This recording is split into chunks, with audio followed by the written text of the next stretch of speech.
Good morning to everybody. Can you hear me? Yes. Good morning. Good morning. How are you, police? Are you better? Yes, it's okay. Thanks. Galea, are you there? Yes, yes. Okay, then we're just waiting for Sayag, and then we can start. Police, do you want to do the presentation immediately, or do you want to do it later on? Doesn't mind for me, as you want. Okay, then we'll just go a little bit ahead, and then you can do the presentation. Okay. I just to be sure if you can. Have you verified if you can share the video, the screen? Yeah, I think so. Just to be sure, because sometimes there are some problems. They might be just. Do you see it? Yes. Okay, I see it. That's fine. Fine. Thank you. Okay. So we're just waiting for Sayag. Let's hope he connects.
Okay, let's start and hope that Sayag joins us soon. Can you please open the video if it's possible?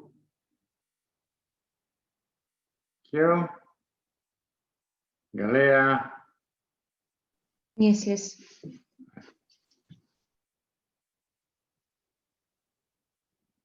That's great. Thank you. You've seen the last lesson some of the main features of Regulation 1108 and its subsequent updating concerning some of the main aspects of liberalization of air transport in the European Union. We have to go a little bit further because as you will have realized by now, air transport, which seems sort of something that you just take the plane and you just can board the plane and you leave and you arrive, is a highly complex activity, and it is highly regulated. And if we did not have all these regulations and rules which surround activity both in sky before flight and during flight, well, planes would not be able to fly. Now let's look at a few other aspects. Let me go here on the slides. Okay. Okay.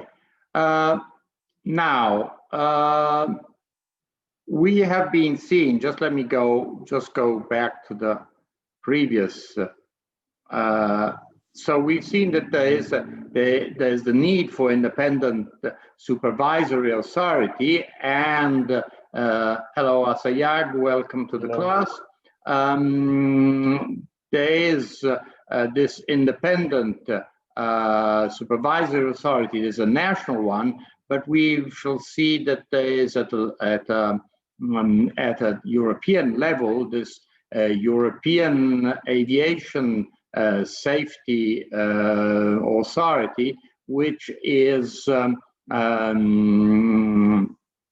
has a very important role in coordinating the activities of the various national authorities, the 27 national authorities, and in promoting new regulations. So just to point out that this is, again, this is job for us lawyers to understand how things work and how they can be applied. Now, let's look at the further provisions that we find in Regulation 1108 as it has been modified by Regulation 1139. So, first of all, new infrastructure. This is extremely interesting. It shows how deep, how penetrating regulation is. We have airports. In some cases, airports are under sort of there's a public company, a publicly owned company. It is a state company or a local authority company. But in other cases, they could be private entities. For example, Rome, it is, it is Aeroporti di Roma, which holds 2 airports, Fiumicino and Ciampino, belongs to a private group. So one would imagine that airports are anyhow quite independent. Instead, we see that when it comes to building an infrastructure, you want to build a new infrastructure, or rather you want to enlarge them, you want to modify, you want to upgrade your infrastructure. Well, you can't just do it as you please, but you must coordinate yourself. You must open the discussion with the airport users. This is very interesting to show, because generally we think that you have an industry and you decide whatever you want to do. It isn't that sort of an automobile industry asks the users, listen, how about this? Can you agree if we build a new car? No, you build it, and hopefully users, consumers will like the new car or the new truck that you have built. Here instead, you cannot change. The airport managers, the owners of the airport infrastructure, may modify this infrastructure only after having heard the opinion of the airport users. And again, there is a very important issue. When we go to an airport, obviously we are expecting certain services. Now, airports have become substantially a shopping center, which is rather annoying, because we want to go to the airport to leave, and we don't want to be forced to make shopping to buy this and that. But let's set aside this activity, which is very profitable for airport managers. Before the lockdown, 50% of the income of airport managers came from this commercial activity, and not from non-aeronautical activities, renting spaces, parking lots, shops, and so on. So just to show you how strong this business activity is. But when it comes to services that must be provided to passengers, clearly this is very important. Just think of check-in counters, of luggage handling, of restrooms, presence if someone is feeling ill, of doctors, assistance to disabled passengers. All these go into what is called a service level agreement. That is that the airport must guarantee, the airport is providing these services and must guarantee a certain level of quality services. So just to point out that this is very important. So when it comes to sort of think of ground handling, that is loading and unloading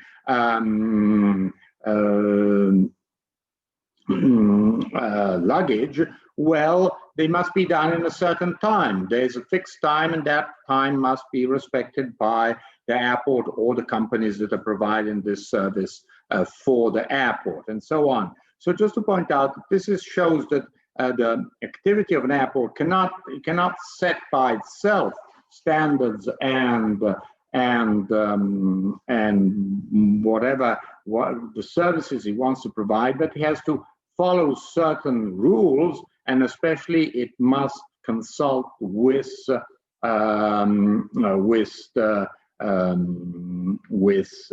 airport users.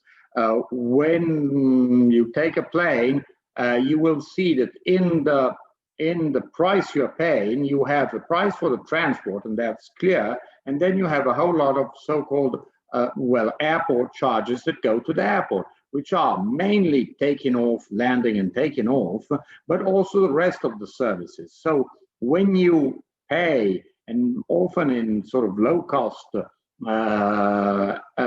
tickets, half of the price, let's imagine the price is 100, 50 is the price of transport, 50 is airport charges. So at the end of the day, it is us as consumers, as travelers, as passengers, that are paying for the services that we expect to receive. We expect to receive sort of to have something that works, that sort of the check-in counters are there, they're easily accessible, they don't spend too much time there, then the luggage is actually boarded on the plane and unboarded and discharged from the plane when the plane arrives, and so on.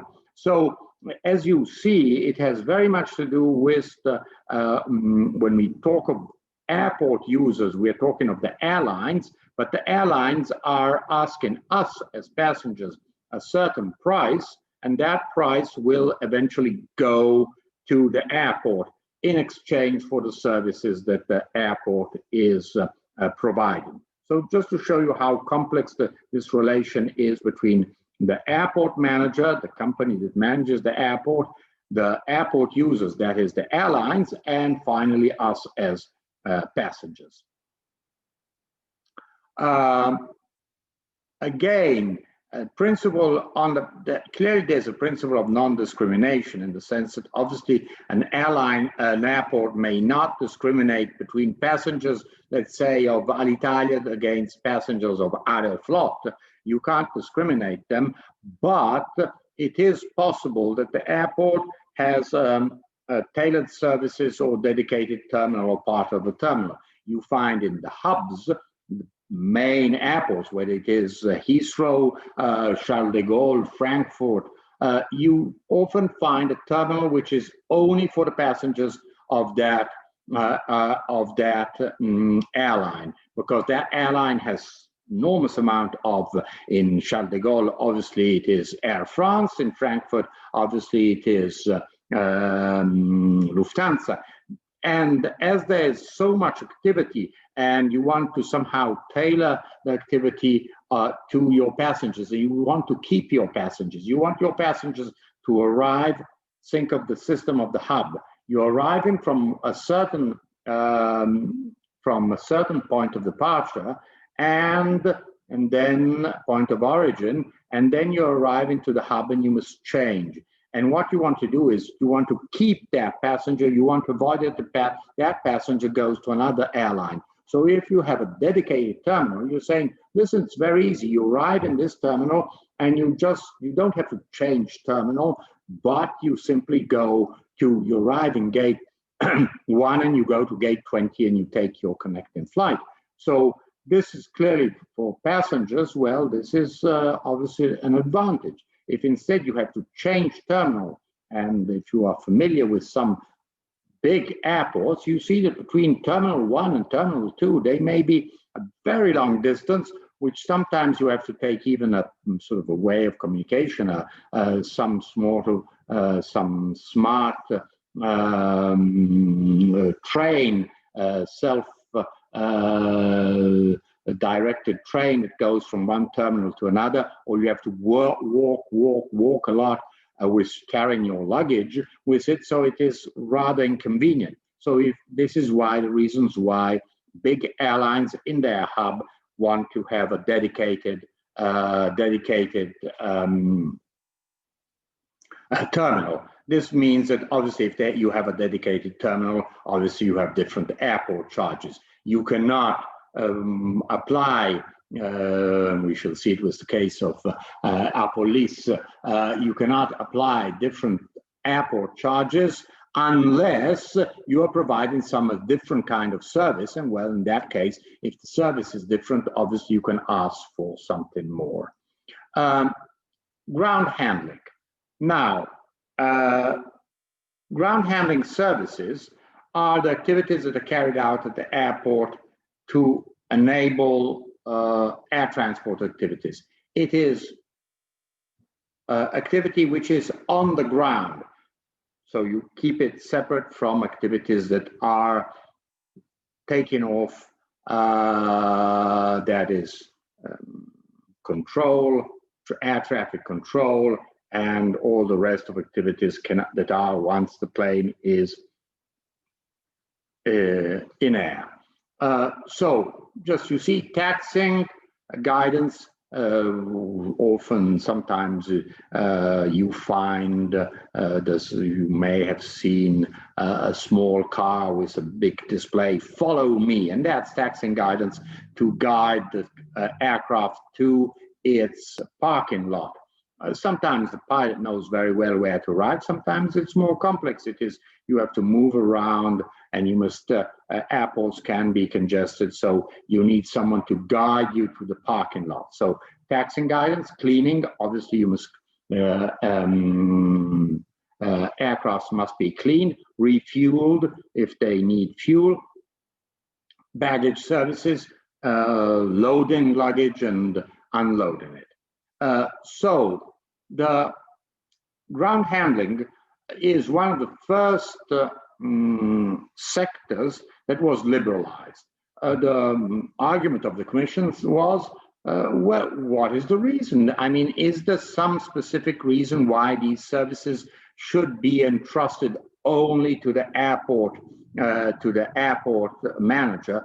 Just think, before liberalization, all these services were provided by the airport manager, who was obviously in a monopolistic position, saying, you land in my airport, well, all the ground handling services are managed by me. Check-in, baggage, refueling, cleaning. So when you arrive, only I can provide this. Nobody else can do that. This is clearly, there was no economic reason for which this kind of service had to be provided on an exclusive basis by the airport manager. So it is, this is one of the first areas that was liberalized, and with the idea of, obviously, if there's competition, clearly we have lower costs, because if more companies are competing for providing ground handling services, obviously the prices are fall down, and there's also quality, because if you are in a monopoly, you don't care about quality. You say, well, if you like it, you like it. If you don't like it, I can't care less. I mean, you have no alternative. So obviously, one of the result of these monopolistic services was sloppy service. The fact that you had to wait ages before your luggage was unloaded, and luggage got lost, and who cares, and long queues and so on. So in a monopolistic situation, who has the monopoly is not very interested, because he has captive airlines and captive passengers. So there's no way out. When it comes to competition, obviously you reduce costs and you improve the quality, because you start saying, hey, listen, I'm paying you for this service. I want to know what quality are you going to provide, because otherwise I'm going to change the service provider and start using a different service provider. So this is one of the first areas, and quite successful areas, of liberalization of airport activities. Now, so we see the manager is the airport manager is the body responsible for administrating and managing airport infrastructure. The user is generally the airline, whether it's doing passengers or cargo. Service provider is a third party which is providing some of these ground handling services. Someone who's providing check-in, someone who's providing loading, unloading the luggage, or refueling, cleaning, and so on. Self-handling is when a company says, well, an airline says, I will provide these services myself. I have lots of employees, and therefore I will use my employees to do check-in, to do cleaning, to do so on. So this is so-called self-handling. An airport user directly provides for himself one or more categories of ground handling services. Lufthansa says, well, I will provide a check-in counter at the airport of Frankfurt or Munich or Hamburg airport. Alitalia says, well, in Rome, I will provide check-in, my own check-in counter. So this is so-called self-handling. So instead of being these services, instead of being provided by the airport, they're provided by the airline itself. So what are the, we've seen these ground handling services. What is the level of liberalization? And here the liberalization has not been complete, or rather it has been complete in big airports. When the airports are smaller, then we see that this liberalization is limited, and we shall see it in a moment. So in airports that reach a certain threshold, obviously, of passengers, let's imagine 10 million passengers, free access exists for suppliers of ground handling services, and for which airport users are free to perform self-handling. So if it's a very big airport, the economic rationale is saying, well, listen, it is such a big airport, everybody does as it wants. If you want, you can ask the airport itself to provide these services, that's fine, but otherwise you can find a third party or you can do self-handling yourself. And other ground handling services, some ground handling services which are considered restricted services: baggage handling, ramp handling, fuel and oil handling, freight and mail handling. Consider baggage handling. Well, that's quite obvious. Just when you check in your luggage, and luggage has to be loaded on the plane and then unloaded from the plane. Ramp handling is, if you remember ever boarding a plane not through the trunk, the sort of the gate that goes directly to the airline, to the aircraft, but you take the bus. You generally see a small car. There's a small car at the sort of near the aircraft, and someone that comes in that is there with sheets of paper. That is so-called ramp handling, and that the ramp agent is the person which is ensures that all the passengers are on board. They have also the passenger list that ensures that everything is okay from the sort of the airport point of view, that there's all the luggage has been loaded, that all the, for example, typical example, there's one passenger doesn't show up and he or she has loaded some luggage. So then the luggage has to be unloaded for security reasons. This happens quite often. Or instead, and simply knowing exactly which is the list of passengers.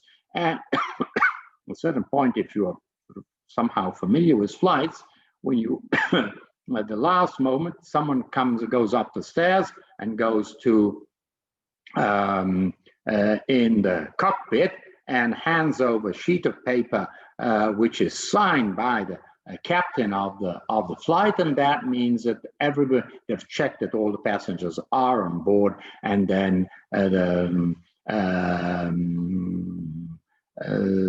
you hear the announcement, embarkation procedures completed. So you know that plane can fly. Until the ramp agent has provided all these pieces of paper to the captain, and the captain has signed them, well, the plane cannot leave. So that is ramp handling, fuel and oil, obviously, because aircrafts need fuel, and then freight and mail handling. So in these cases, these ground handling services can, in certain airports, smaller airports, not very big airports, be reserved for a limited number of ground handling service suppliers. So you don't have complete competition. Not any airline can choose any ground handling service, but has a choice between at least two companies that are providing, third-party companies that are providing these services. So you see that in some cases, in big airports, competition for ground handling services is complete. In smaller airports, it is more limited. So free access, it applies to ground handling market. It applies to airports whose annual traffic is not less than 3 million passengers. I think there should be a slide which indicates what the traffic was. 3 million passengers, well, when this was done, it was quite a lot, but now most airports, very few airports have less than 3 million passengers. Now the situation of crisis is different, but before the lockdown, until the 31st of December 2019, well, only very few European airports,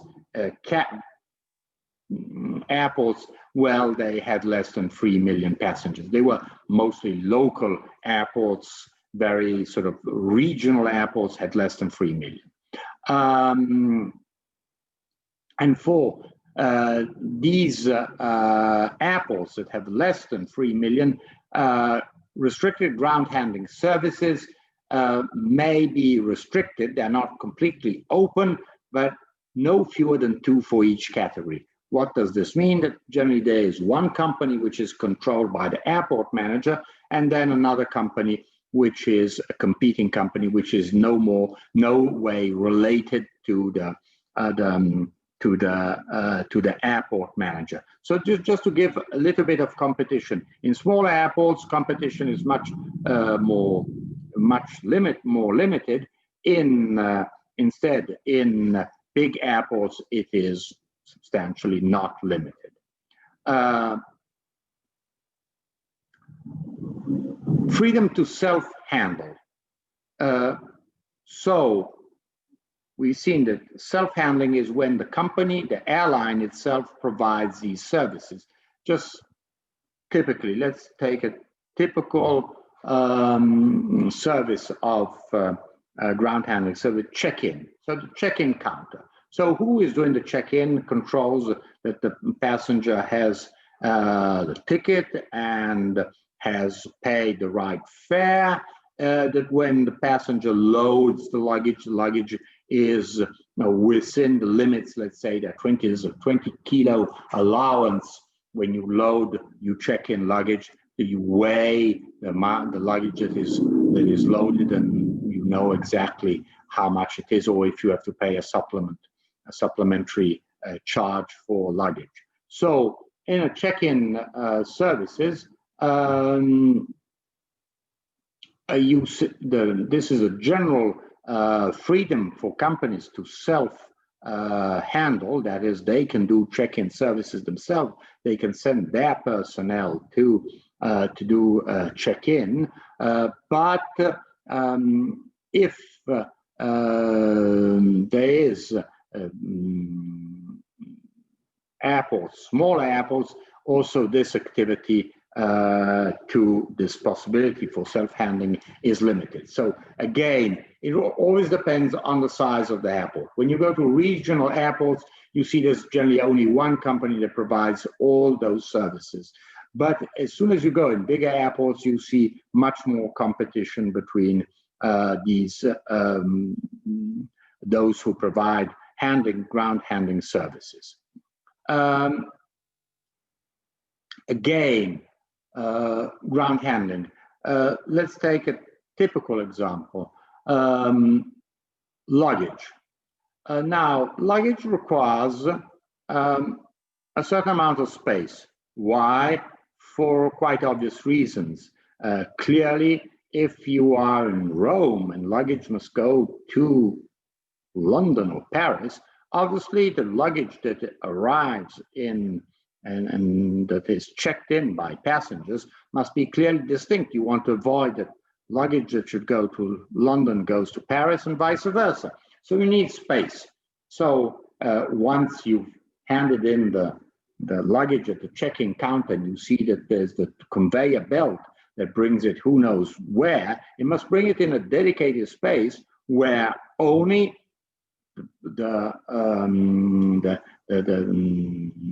luggage for that flight is going. Just think, there are several flights that are leaving at the same time, Air France, Alitalia, KLM, and you go to check-in counter, and there are various sort of passengers that are going in different directions. What must be ensured is that the luggage doesn't get mixed up.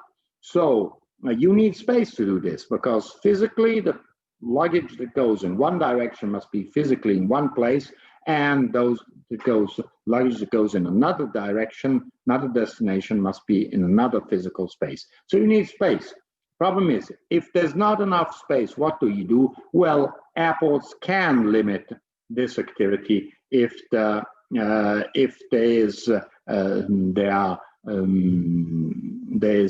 some kind of space limitation, space congestion. There's not enough room.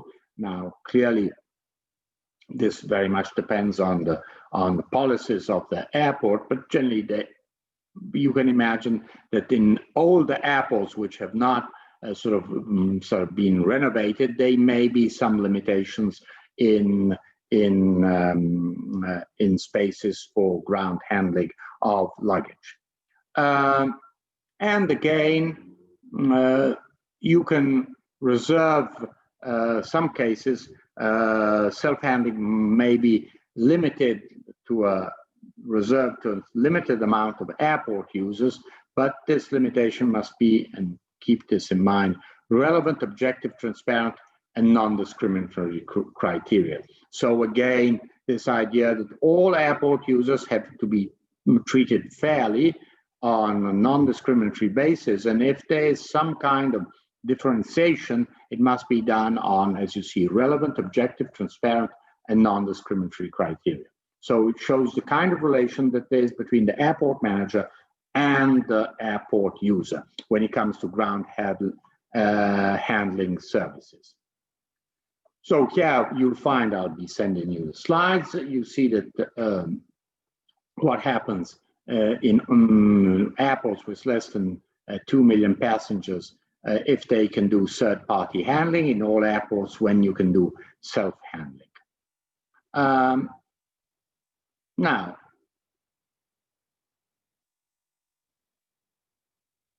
we can skip this.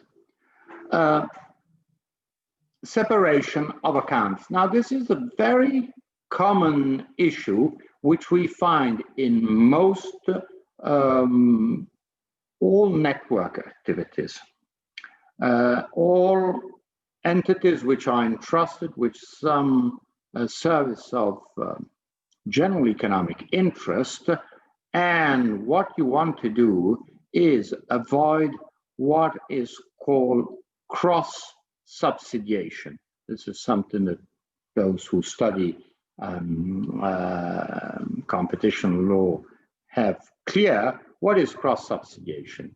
Is that you are in a position by which you have a monopolistic service, a service that only you are provided and only you can provide. Nobody else can provide it. Obviously, in economic theory, when you have a monopolistic position, you have a monopolistic overprice. You price more than if you were in a competitive market. Because when there's a competitive market, obviously your competitor will try to reduce the price of the services, and therefore you will reduce immediately the price you're asking. If you're the only one who's offering that service, you have obviously an advantage, a monopolistic advantage. What is this notion of cross-subsidization? As we have seen, in many cases, there are services which are provided on a monopolistic condition and services which are provided on a competitive condition. What we want to do is avoid that what you obtain, the overcharge that you obtain when you are a monopolist, is used to somehow cover the losses that you have in the competitive service. Let's imagine that an airport has two kinds of services. One service which is monopolistic. Clearly, let's imagine landing charges, landing and takeoff charges. Obviously, it is, if you want to land in that airport, well, there's no other choice. So you set the prices, and that is the price. You want to land in Rome, well, you have to pay Aeroporti di Roma that price. No, you have no other choice. It isn't that you can go, yes, you could go hypothetically, you could go to Naples, you could go to Pisa, you could go to Florence. But if you want to land in Rome, Fiumicino or Ciampino, which are managed by the same company, well, that company is in a monopolistic condition. It can ask for any price. Then if companies decide it's too expensive, they say, well, I'm not flying to Rome any longer. But otherwise, they have a monopolistic position. Aeroporti di Roma provide also ground handling services. That is, let's imagine loading and unloading luggage, for which they have a company, their own workers, that provide this kind of activity. They load luggage, they unload luggage, and then it goes to the conveyor belt to passengers who have just arrived. So the first service is landing and taking off charges is monopolistic. The other one is in competition. What does Aeroporti di Roma, just making this example, but it could be any airport, do? As it has lots of profits from its monopolistic activity, it just funnels the money, the profit it has in its monopolistic activity to keep very, very low its competitive service. So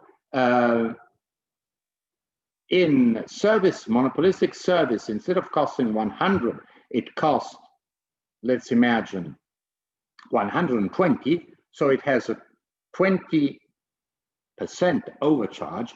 That 20% is used in order to reduce the price of its competitive service. So instead of asking what will be the fair price, let's imagine 100, it asks for 80. Why can you ask 80? Because it is funneling the great profit it is made from its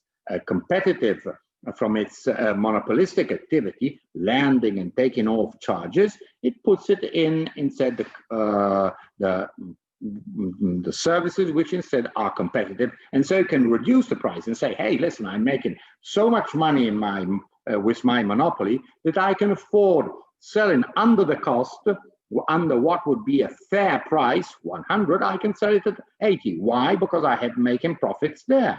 Now, this is what we call cross-subsidization. This is a typical problem that we find in all public utilities, in which we find some services which are monopolistic and some services which are competitive. Just let's think of telecommunications. You have a telecommunication company that is providing monopolistic services because it is the only one that has a backbone, a big telecommunications infrastructure, and therefore is in a monopolistic position. Nobody else has it, and it makes an enormous amount of profits, and then uses that to lower prices when it comes to, let's say, mobile phone services, which are in competition. So what you want to do is avoid that there is monies that come from the monopolistic activity to go to the competitive activity. This is the reason why there is separation of accounts. So when the supplier is has monopolistic activities and competitive activities, it must separate its account. The airport has accounts which establish how much it is receiving for landing and taking off charges. So where there's no possibility, it isn't that you can pay someone else for landing and taking off. So that activity is and must be on a certain account, and so those monies are only there, and it must be very clear that the profits it makes in that area cannot be used to cover losses in different competitive services. Just to show you how this notion of separation of accounts, which is from a technical point of view, clearly it is it has to do with accounting and has to do with accounting principles, but it has an immediate legal consequence, which is that you must ask the airport company, the airport manager, to say, well, you must keep separate accounts. You must put accounts where you have a monopolistic position, and accounts for all your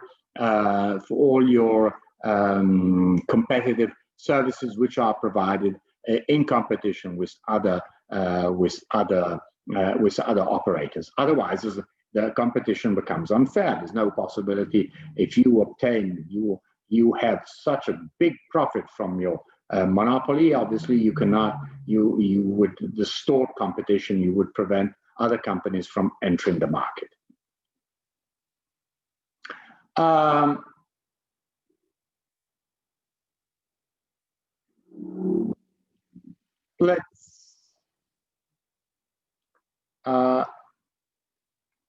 don't know why this. Okay.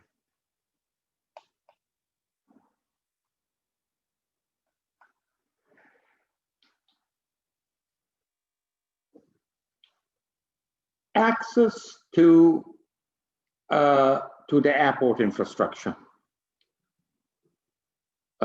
Once upon a time, before liberalization, the airport manager had total control on the airport. And so there was no possibility of third party, even if it wanted to offer services, was not allowed physical access. Let's take something very stupid, catering, in-flight catering.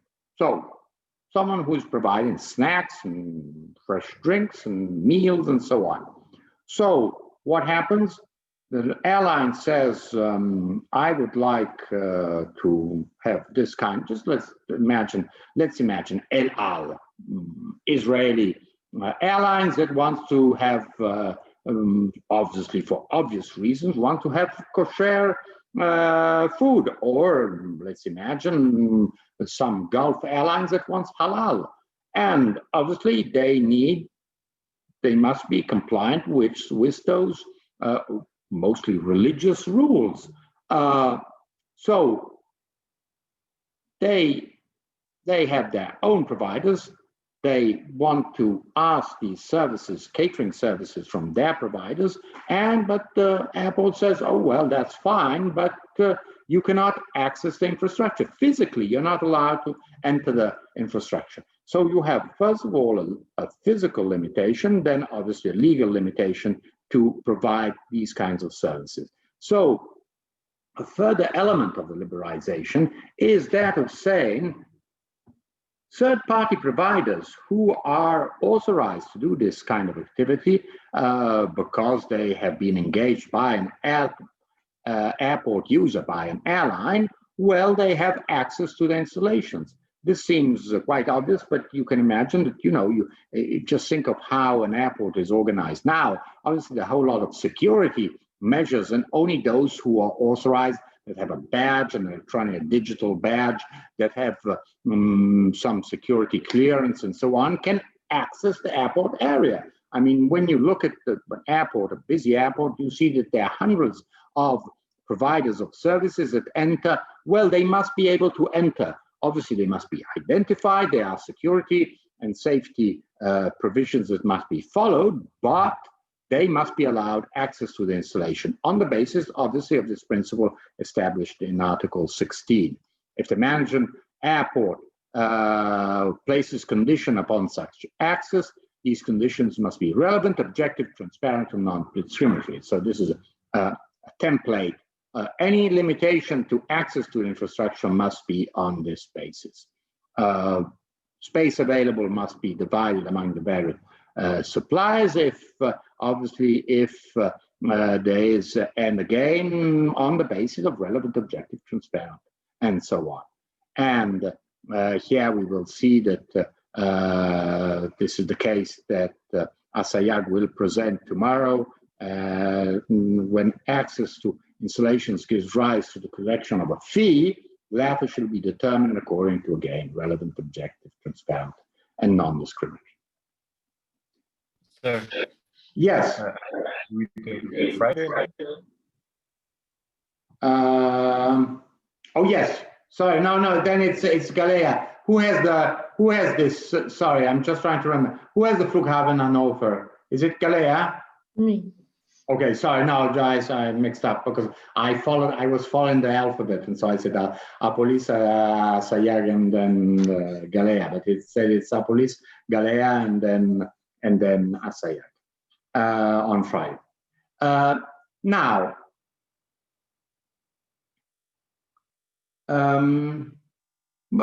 let's stop here and ask Apolis to present her case number one. For obviously, I imagine she has some slides, but for all students, for Galea and Assayag, if you want to see the case, it's case number one among in the handbook. So I will move out from here, and I'm just waiting for Apolis if you want to share the screen. So we look at your slides. Okay. Yes, here we are.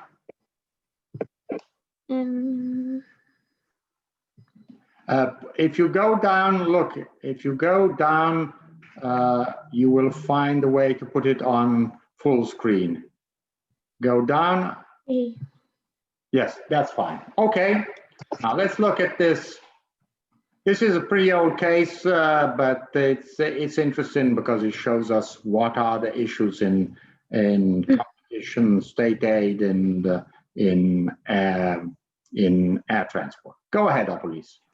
Okay, so the case I'm going to present you is a case that opposed the European Commission and the Portuguese Republic, which brought an action before the European Court of Justice in 2001 to ask for the annulment of the Commission's decision against the Portuguese Republic.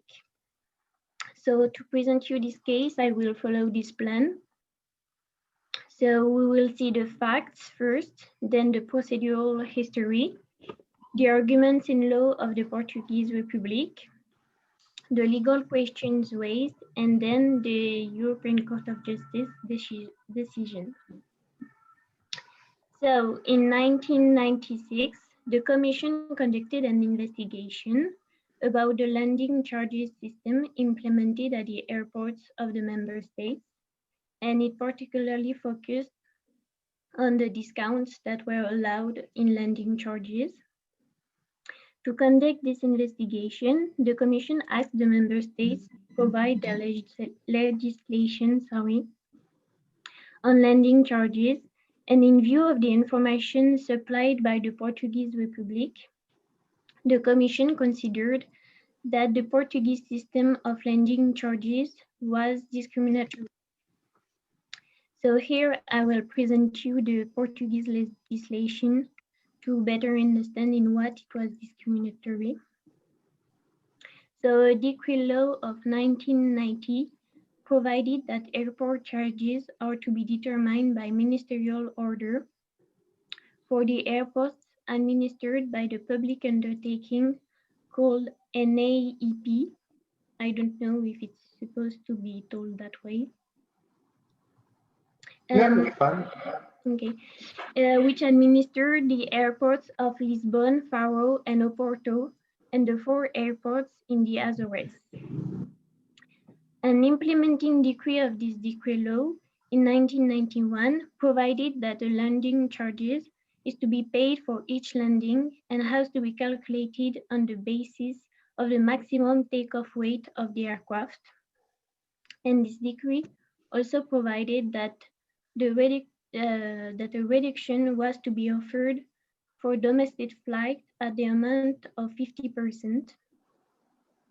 And finally, an implementing order of 1998 introduced a system of discounts based on the landing frequency.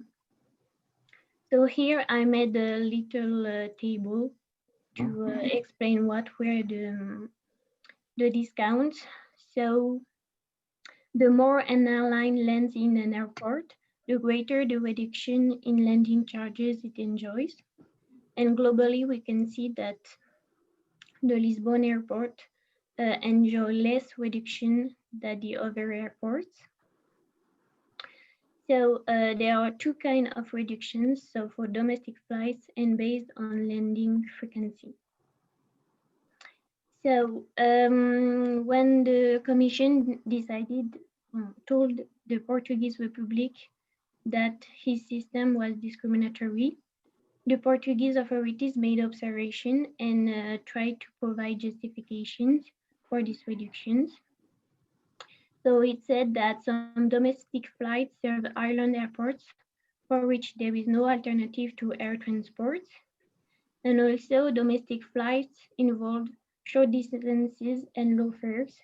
So it justifies that there is a reduction. And for the reduction based on the landing frequency, the Portuguese authorities said that Madrid and Barcelona airports use the same system for landing charges, and that these discounts enable the undertaking to achieve economies of scale thanks to a more intensive use of Portuguese airports. So then there was a further exchange of letters, but it led to nothing. So in February 1999, the Commission issued its decision, which is the decision that is contested. So the Commission decided that the NAEP charging system is discriminatory on the grounds of Article 86 of the treaty establishing the European Community. So the Commission verified the condition of application of this article and particularly focused on paragraph C. So it said first that NAEP was a public undertaking in a dominant position because the 3 airports that it administers cover the whole mainland of Portugal and cover the majority of the volume traffic in Portugal. And one of the conditions of Article 86 is that the abuse of the undertaking in the dominant position affect trade between member states. And as the traffic between among the airports administered by NAEP are in majority with other member states, it concluded that the charging system affected trade between member states. And it considered that the abuse has to be understood in the sense that the charging system has the effect to apply dissimilar conditions to equivalent operations. So about the landing frequency, the Commission said that there was no justification for these discounts because the landing services are the same for every aircraft. And concerning the domestic flights, it said that it was not justified because the landing charge is based on the takeoff weight and not on the distance. So the short distance argued by the Portuguese authorities didn't permit to justify these reductions. So it demonstrates that the competitive disadvantage can be justified by the points made by the Portuguese authorities. And as this charging system applied by the NAEP is imposed by state measures, it said that this system was caught under Article 90 of the EC Treaty and infringes the provisions of this article. So the procedural history is quite short. So the Commission issued its decision against the Portuguese Republic. The Portuguese Republic had 2 months to terminate the infringement and inform the Commission about the measures it had taken to that end. But the Portuguese the Portuguese Republic did nothing and just brought the case before the European Court of Justice to request the annulment of the Commission's decision. So the Portuguese Republic request relied on different pleas, but I will address only one because, as you can see, 2 were omitted and 1 was about a procedural matter, so it doesn't interest us. So the first argument was that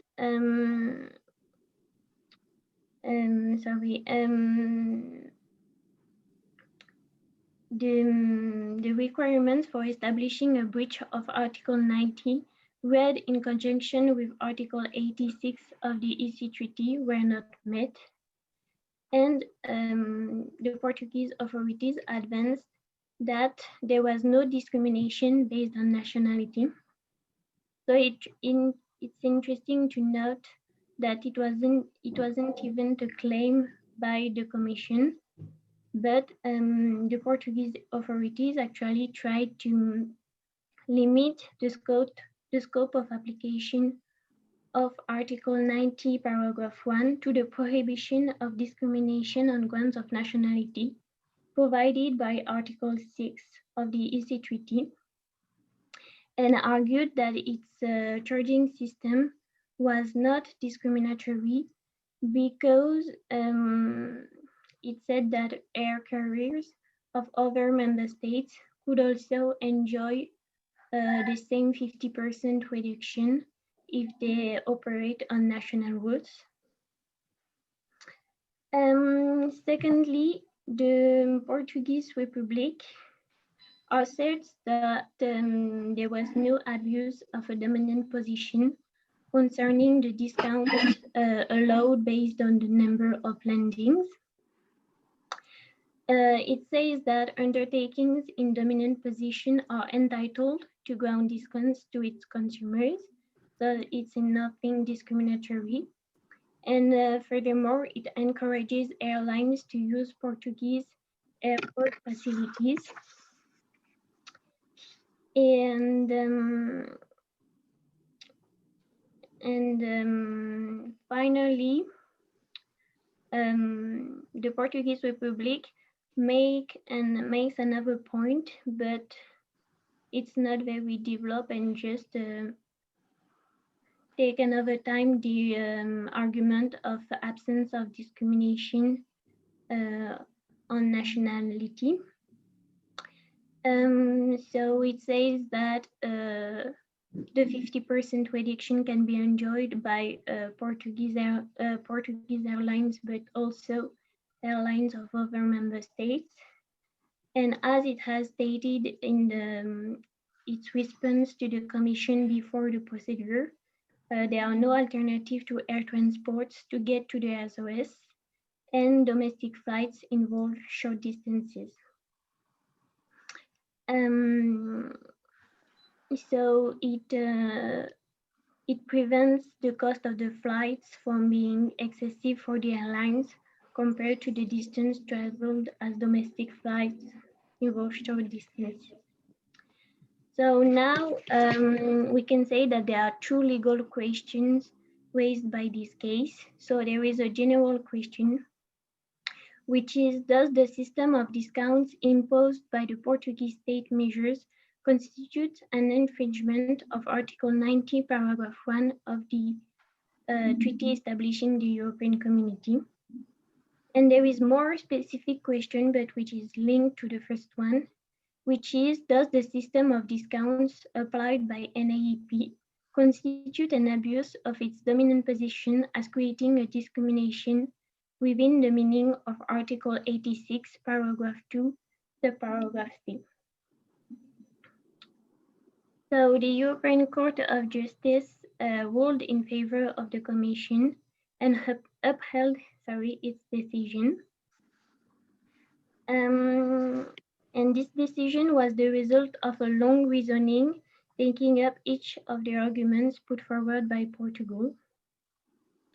So concerning the first Portugal's argument about the absence of discrimination based on nationality of aircraft, the Court of Justice agrees with the Commission to say that Article 19, paragraph 1 refers not only to Article 6 of the same treaty as stated by the Portuguese Republic, but also to Article 86, and that this article prohibits all differences in treatment for equivalent operations, and I quote, irrespective of whether such discrimination is linked to nationality.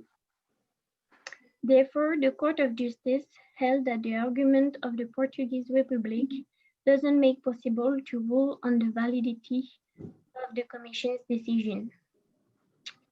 Secondly, the Court of Justice confirms the fact that a system by which an undertaking in a dominant position offers its customers discounts depending on the quantity of purchase they made, it can be considered as discriminatory by itself.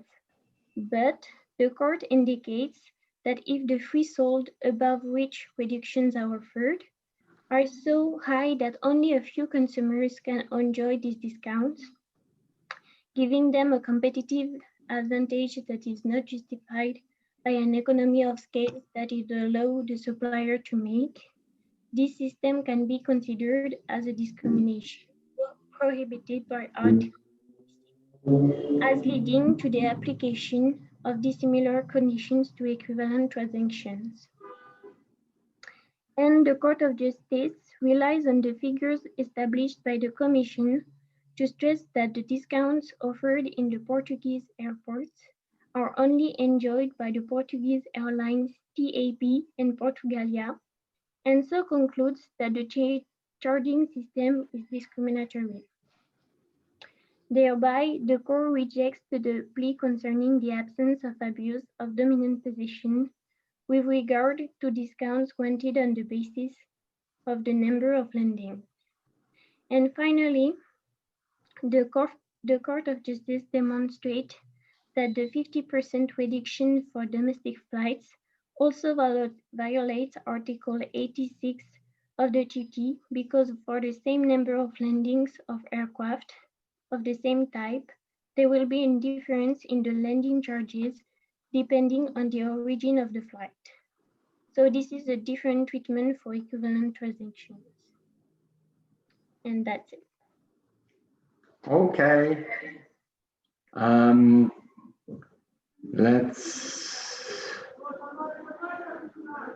Can you open once? Yes, that's it. Just a few questions, police. Now,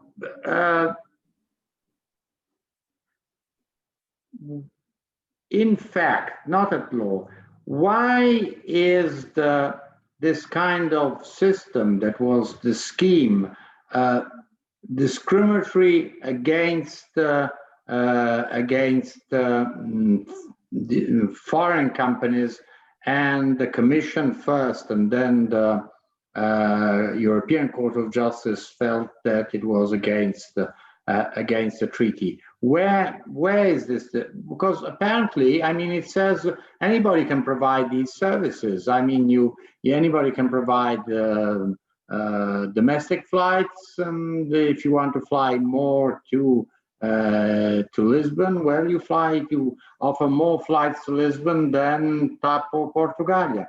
So, in fact, where is the discrimination? If you can just, in fact, and not from a legal point of view, but from a factual point of view, why is there such a discrimination? Because the how to say that, as it is Portuguese airlines that operate the most in the Portuguese airports, it is them who enjoy the reductions and not the international airlines.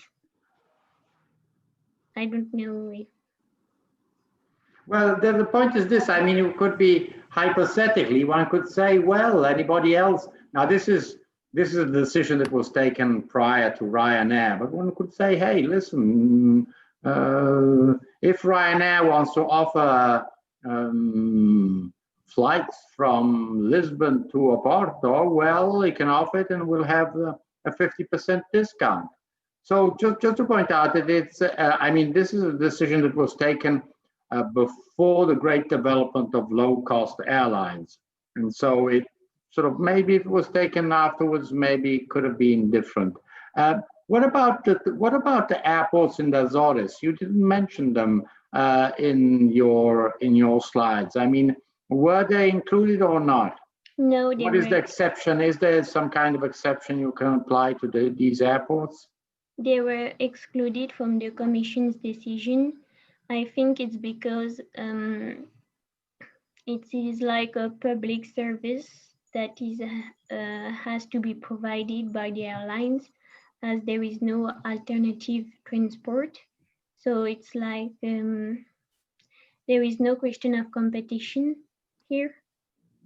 The problem is that clearly the flights to the Azores, especially in sort of all year round, because in some seasons the Azores are very much a tourist destination, but most of the year not.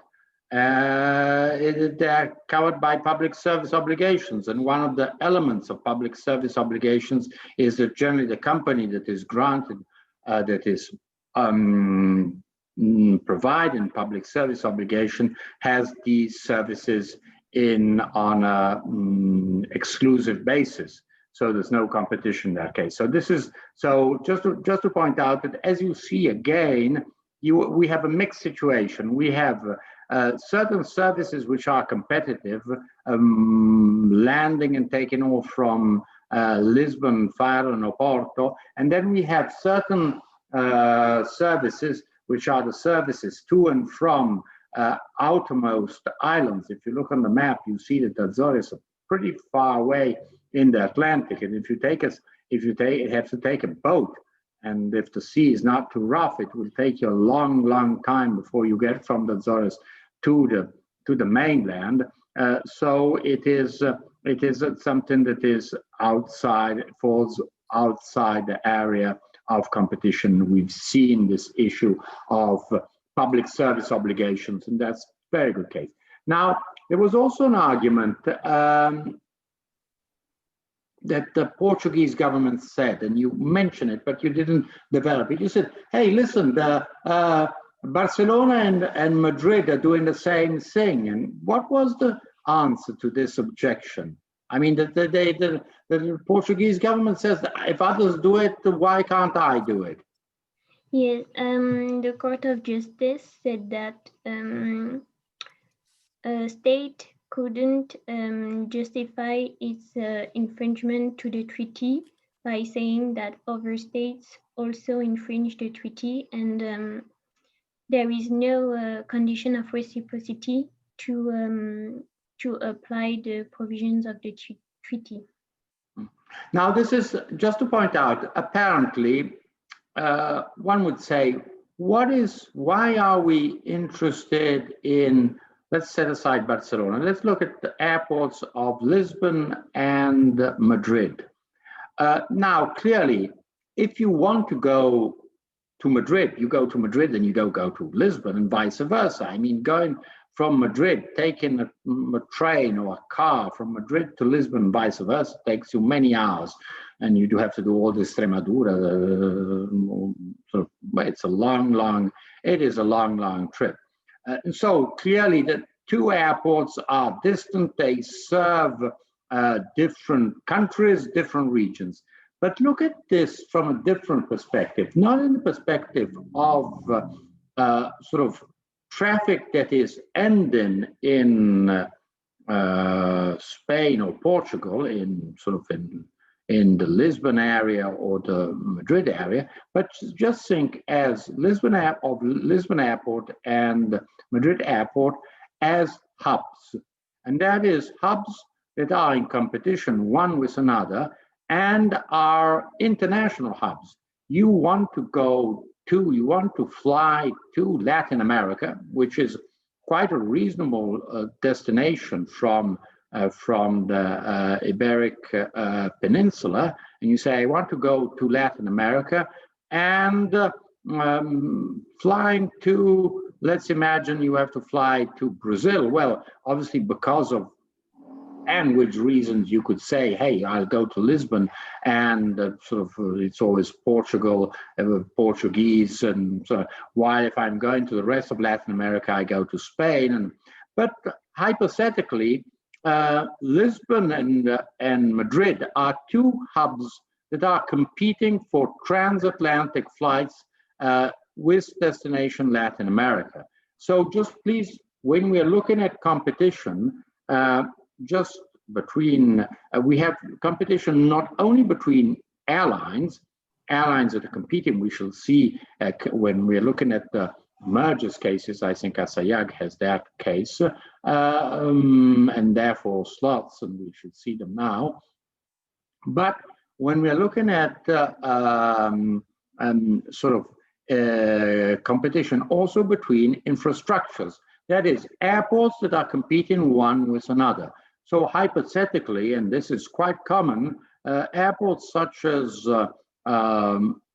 typically Amsterdam, Paris, and Heathrow are highly competing one with another for transatlantic flights. You want to go to the US, well, you're going there.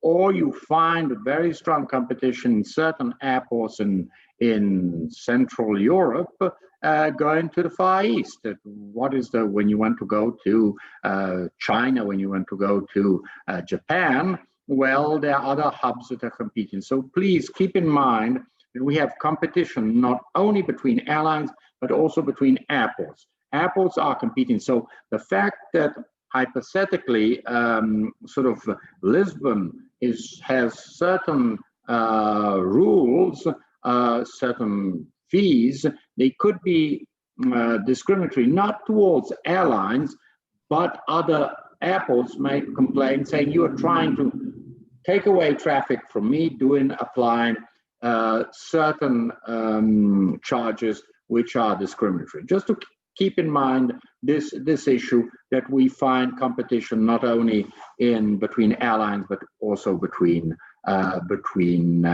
airports. Now, let's go on with slots, because this is an important aspect. Now, what is a slot? Here you have this definition. Slot is a permission given by the coordinator. Coordinator is the airport manager, to use the full range of airport infrastructure necessary to operate an air service at a coordinated airport on a specific date and time for the purposes of landing and takeoff as allocated by a coordinator in accordance with this regulation. Now, keep in mind this, I've already mentioned it, but I'll just repeat. First of all, a slot is a certain time, generally 5 minutes, not more than that, from 8:55 in the morning to 9 o'clock in the morning, 5 minutes. That is a slot to land or to take off. And in that time, an airline may land it or take off. It isn't that you can just arrive in the airport and say, hey, I'm here. Will you please let me land? No, you don't. You can't land. If you don't have a slot, you can't land. But keep in mind this notion of a coordinated airport. Remember always that in air transport, slots must be coordinated. So given a certain time of travel time between point of origin and destination, the two airports, the two managers, airports that are managing this, the origin destination, must coordinate and say, yes, I will give, let's imagine Malta and Charles de Gaulle Airport, they must coordinate each other, saying, Malta Airport says, well, I will give you, I will give this Air France flight a slot to leave at 9 o'clock in the morning if Charles de Gaulle gives Air France a slot to land, let's say 3 hours after, 2 hours and a half after. So 11:30. If there's not this coordination, clearly it isn't that you can take off and say, hey, well, I'm leaving, goodbye, and then if I arrive, once I arrive, I'll land. No, these two slots must be coordinated. Just keep in mind this is so it's a very complicated operation. So you always have slots always go in a pair. Point of origin, point of destination. If you don't have these two slots that are coordinated, you can't leave because clearly you can't arrive in the airport and saying, hey, listen, I must land, I need to land. And the airport says, sorry very much, there's no possibility for you to land because all the slots are occupied.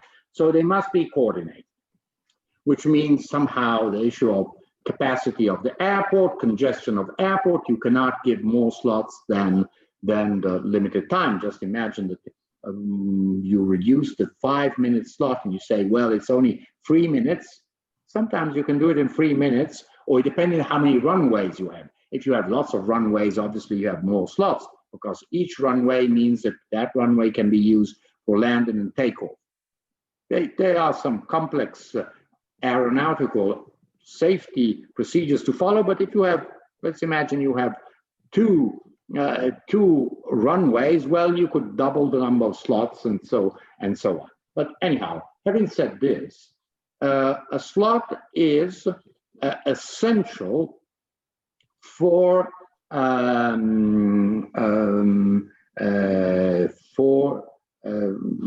running an airline. Remember, you needed a license, a certificate, and flying rights. You needed rights. If you don't have that, it's slots. If you don't have the right to leave from that airport and arrive in another airport, you can't run that flight. You can't offer that flight if you don't have a slot. And therefore, you have the right to land or to take off. So this is issue of slots. So slots are absolutely essential, and we should see there's a whole lot of very interesting, but also somehow complex issues behind slots. So what did regulation, this first regulation, 1993, say in its recitals? That there was a limited amount of slots, and this brought to congestion of airports. If the management of slots is not done in a proper way, airports are congested. And what happened before liberalization, clearly the airport, which was a publicly controlled entity, was given to the flag carrier, Alitalia, Air France, Lufthansa, British Airways, was given the best slots, saying, hey, these are the best times to leave and to arrive, And so I'll give them to you, and then, well, if there's something left, I'll give it to competitors, because airports were not the same company as the airline, but they were both controlled by the state, and therefore they were playing together to keep out competitors. So this was the attitude before liberalization. So the problem is slots must be given on the basis of neutral, transparent, non-discriminatory measures. This is the first point. And so you must optimize the use of slots. Now, what happens? As hypothetically, we have airports that, well, a day is made of 24 hours. But keep in mind that generally passengers can't leave before a certain time and cannot arrive after a certain time. They cannot leave before a certain time because clearly there are issues of how to get to the airport. And then, you know, if you have to get up at sort of 1 o'clock at night to go to the airport, take a flight at sort of 4 o'clock, well, it's not very likely you'll do that. You find this very uncomfortable to take that kind of flight. So hypothetically, we're talking of early morning. Let's imagine 7 o'clock in the morning to certain point late evening, 10 o'clock, 11 o'clock. Well, when you arrive around midnight, well, then you already find problems in how to get to the town, from the airport to the town. So this is, sorry, 1 second. I need to answer what to do. Sorry, 1 second, please.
Apologize, but I'm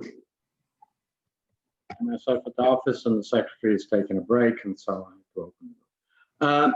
So what happens, and this is interesting for us lawyers, we see that slots, as they are a piece of time in which you can land or you can take off, and there's a limited amount of slots. Imagine sort of there's only one runway, and therefore the runway can be used for landing and takeoff, and therefore you have 5-minute slots, so there are 12 slots per hour, and that means 6 landings and 6 takeoffs. So you develop this throughout the day, and you see that there's a limited amount of slots for landing or takeoff. So they are what is called a scarce resource. When something is scarce, it is valuable.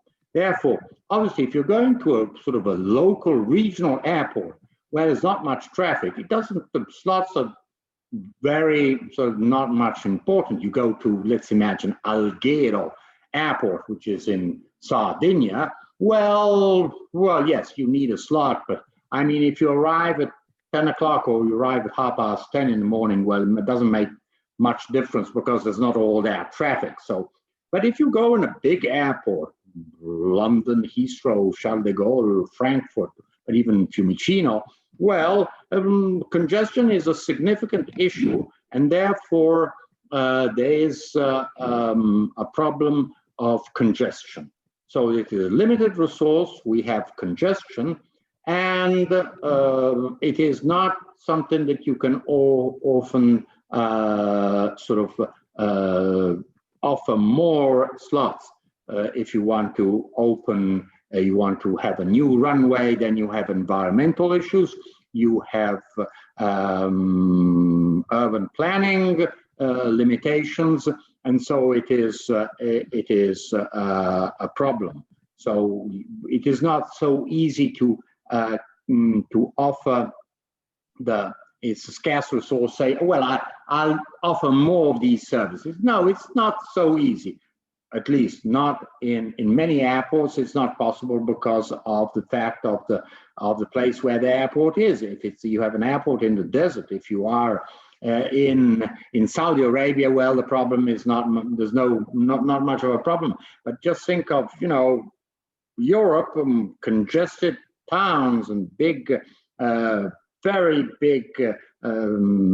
Just think of Paris and its banlieue. Well, it's difficult to find a place where to build a new runway or have a new infrastructure. So just to point out the limitations that they are.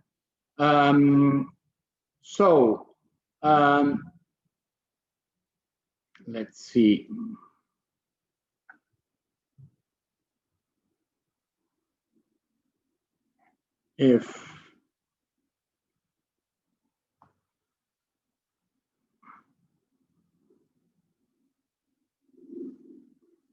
Let's go a little bit on this issue of allocation of slots. So the problem is, what are the rules that we apply in when it comes to slot allocation? How do you allocate slots? So just think of a big airport, not of a small airport, and where airlines are now competing. Before they were not competing. They simply had an agreement between them. Well, if you leave at 8 o'clock in the morning, my flight will leave at 10. So we're not competing. So we have agreed on everything. We have agreed on tariff, on the price of the ticket, and there's no competition. We are both monopolists. I'm British Airways. You are Alitalia. We are both monopolists, and we agree. So this was before liberalization. When airlines start competing, they start competing to offer the best sort of services, the most convenient services. Just think of times when, businessmen want to get to London because they have business in London at a certain time, and they obviously must arrive there in the morning to start doing business. So they must leave from Rome, let's imagine 7, 8 o'clock in the morning, not later than that. So let's imagine we have Alitalia and British Airways that are competing, but they need slots. If all the slots in the morning are for Alitalia, obviously British Airways cannot bring its businessmen who want to fly from Rome to London at the right time. They arrive much too late, and it's too late for them to do business in London, and vice versa when it comes to returning. Businessmen want to return in the evening, and if they don't have a flight in the evening to return, leave in the morning and return in the evening, they obviously are at a disadvantage. So you're trying to offer, so when you're competing, you're competing also on your schedule. You choose an airline. If you are someone who is traveling for business, you choose the airline on the basis of the schedule. If it has a convenient schedule, you choose that airline. If it does not have good schedule, well, you don't take it.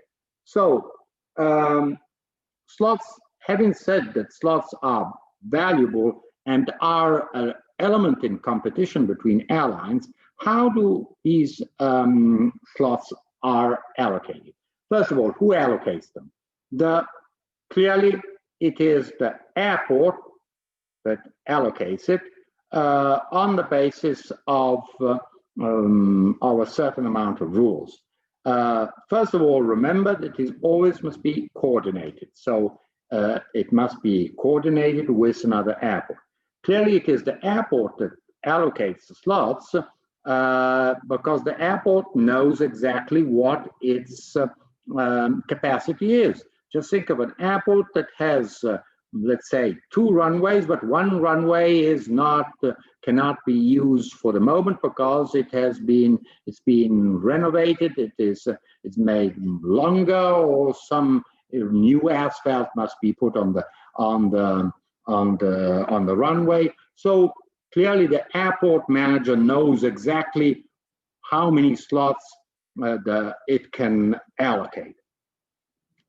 Second, this kind of allocation requires some kind of agreement between the airport manager and the airport users. It isn't that the airport can just say, hey, listen, well, I like you, I'll give you the slots, or do it on the basis of sort of preferences, its own preferences. Again, the ways through which slots must be allocated must be transparent, non-discriminatory, and clearly sort of without or taking into account what are the needs of each user, also in relation to its to the coordinating airport. I am leaving from Helsinki, Finnair, and I can leave only at a certain time. Why? Because that is the only slots I have available in Helsinki airport. I cannot leave at a different time. So let's imagine Rome airport must somehow accommodate the needs of the needs of 2 airports. So it is a complex operation. Secondly, obviously the coordinator, that is the airport manager that assigns the slots, must be independent from the airline. There mustn't be a conflict of interest, because clearly if I control at the same time the airport and the airline, obviously I will favor myself. That is quite obvious. So it must be, the coordinator must be independent from airlines.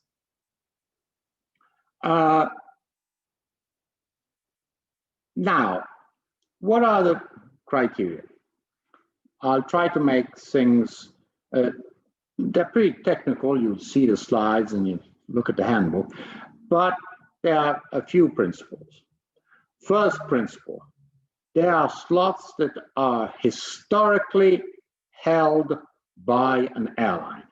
An airline has historically provided a certain kind of service at a certain time from certain point of origin to a certain point of destination. Let's imagine Alitalia has for the last 30 years offered flight from 8 o'clock in the morning from 10 o'clock in the morning, this is factual case, 10 o'clock in the morning to New York, JFK. So there's always been, for the last 30 years, Alitalia has had a slot from Rome to Ticino Airport to New York, JFK. They've coordinated, and they both know that sort of 8 hours, 9 hours after takeoff, from 10 o'clock in the morning, that is 7 p.m. in Italian time, well, there's a slot in JFK. So you have historical slots. So if you have a historical slot, you hold that historical slot. This is clearly a great advantage for incumbents, for airlines that have always been there, for airlines that have always operated. So they say, hey, we have slots, and therefore we use these slots, and we want these slots to be confirmed. We've always provided this service. So this is the first criteria. The second criteria says, well, but these slots do not cover everything. They cover only partially. So then we'll start looking at requests. So requests by companies who are want new slots because they're offering new services, or new companies that are entering the market. Let's imagine the beginnings of the 90s, and therefore, or at the end of the end of the 90s, and we have low-cost airlines that are coming in: Ryanair, EasyJet, whatever. So we have slots which are not already allocated, that must be allocated clearly on the basis of transparent and non-discriminatory way. And so this is the second element. So we have the first great group of slots are given on the so-called grandfather rule. Why grandfather? Because my grandfather had these slots, and therefore they belong to the family. The family obviously is the airline. So this is grandfather rule. It means that you've always had them, and therefore somehow they must be confirmed to you with one specific requirement that we shall see very soon. So you are, if you have a certain schedule and you've always had that schedule, and therefore you have you have that slot, well, that will be confirmed. Then the rest we shall give to other companies, to you or to other companies, to those who request these slots. So the main principles: grandfather rights, that is, I've always had these rights. The principle of use it or lose it. What does this mean? The fact that you have a slot doesn't mean that you can just, you have it and you sit on it and you prevent, because slots have always been used also in a not only for competition, but in an anti-competitive way.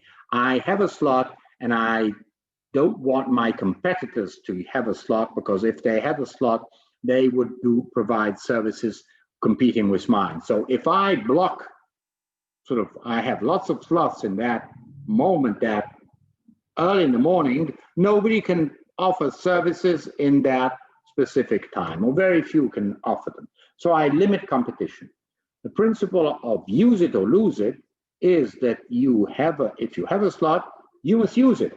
If you don't use it, and you don't use it in a certain way, we shall see in a moment what does it means to use a slot, well, you just simply use it, you lose it.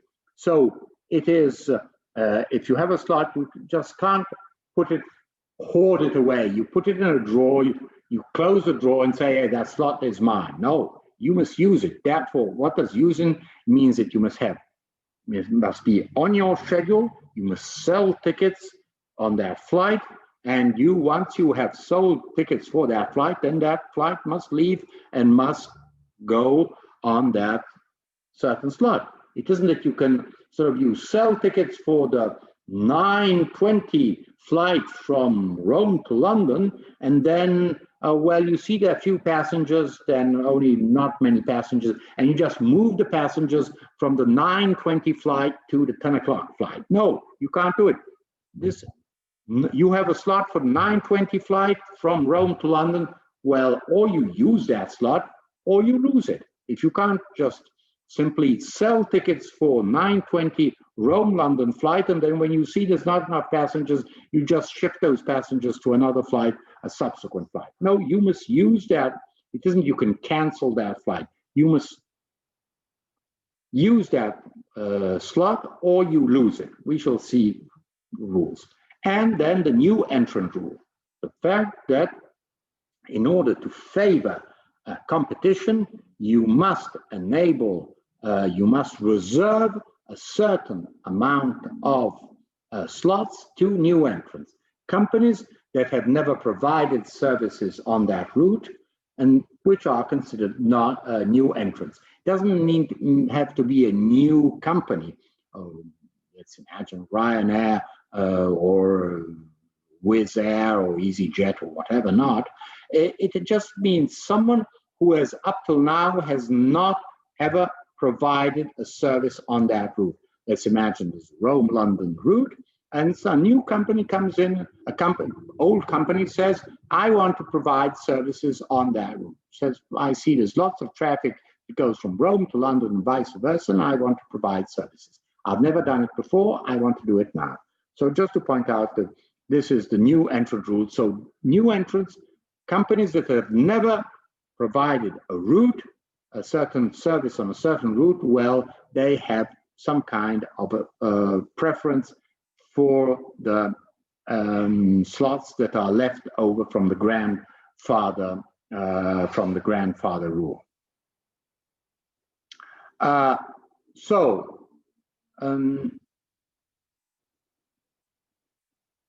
There's a slot pool. So just imagine there's a pool in which all these slots.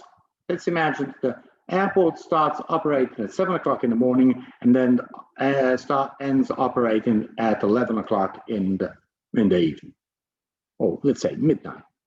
Last slot is 11:55, 12 p.m. So there, as you see, you have these this number of hours, these 17 hours, in which you have a certain amount of slots, and you put them in a pool. Let's imagine they're 5 minutes slots, so you have 12 plus 17, you just multiply that, and you see it's more or less 204 slots per day. You have only one runway, 204 slots. Obviously, you divide them, 204, you divide them, and so it's 102 landing slots and 102 taking off slots. So you start establishing which are the grandfather rights. So you allocate the grandfather rights, and you apply the grandfather rule, use it or lose it rule. That means they must be used 80%. So let's imagine there's been these slots have been allocated from the 1st of January to the 31st of December every day. So you have planned a flight every day from 1st of January to the 31st of December, and you have a slot at a certain time, you must use it. 80%, that means 365, just calculate 80% of 365. So you must, you can't just simply say, oh, I'm not going to use these slots. Well, you can to a certain extent, up till 20%, you can somehow not use that slot, but you must use the 80% of that slot. So you understand, it's quite easy for you to understand if it is having the slot is convenient or not. So if clearly, if you do not use that slot that has been given to you on the basis of grandfather rights, well, you just simply, you lose it and it goes in the pool, back in the pool, and then has to be redistributed on the basis of other principles. These principles are that the slots that are not covered by grandfather rights, 50% of these slots must be given to new entrants. So, and remember, new entrant is a company that has never provided services on that route. So if I already have a flight from Rome to London, I'm not a new entrant because I'm simply requesting, I can ask for, among those that are available, I can ask a slot for that service, but 50% of those available slots are given to companies that have never provided a service on that route. So this is to somehow encourage competition and to encourage new airlines to provide new services, not to remain only in those certain services. So we've started looking at slots, and as you see, it is a basic fundamental element of the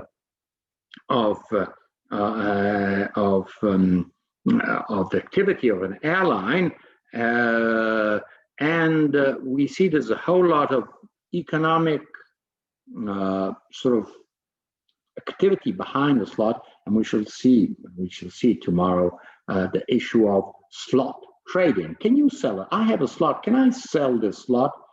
Just as if it were, I have a ticket for some place and I sell the ticket I have. So this is also very interesting from a regulatory and from an economic, from a contractual point of view. Can I sell? How do I make money out of the slot if I don't use it? And we shall see this tomorrow. Tomorrow we have Galea was going to present the case of the Hanover Airport. And are there any questions concerning today's lesson? No? Okay, then thank you, police, for your presentation, and we'll be reconvening tomorrow, and we'll go on with slots and with the other aspects of, we're seeing things mostly from point of view of ground, how things work on the ground, and how how an airline operates with the airport. Then we obviously have to look at other aspects which are equally important, but have much more to do with flight activity, the flight activity of the airline. But we'll discuss these things tomorrow. Then see you tomorrow to 2:15 p.m. Okay? Thank you. Bye. Goodbye. Bye. Goodbye.